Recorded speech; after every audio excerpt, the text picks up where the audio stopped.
Hey everybody, it's Terry Coatney, Coldwell Banker Realty with offices located in Marietta, Ohio and also in Vienna, West Virginia.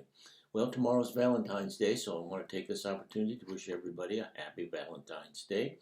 And also today I want to talk about some things that are very important. It's the middle of February and your furnaces and so forth have been working pretty hard during the winter. Not as hard as some winters. It's been kind of mild here in the Mid-Ohio Valley, but they've been working at night. It's been below freezing.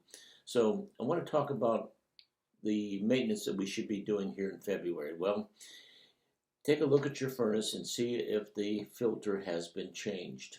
It should be changed at least every 3 months. So typically what I do is I write on it when next new filter is needed to be installed, and then because I don't just remember all the time, so I'll go by the furnace and I'll look at that and I'll say, well, it's almost time to put one in, and then I'll get it done.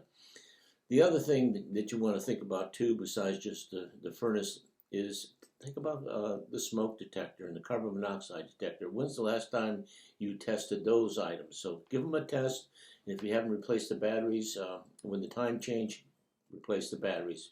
Safety first. Also, I saw an interesting thing too about keeping safe during fires, and one of the things they suggested to do is to always sleep with your bedroom door closed, because what that does is if there's a fire at the other end of the house, that smoke can't get into your bedroom as easily. So I thought that was kind of interesting. During this time after the house has been closed up and the furnace has been running, dust could collect on the curtains and on the blinds. So it might be good to go through and eliminate all that dust and add so much to our health to not have that dust floating around.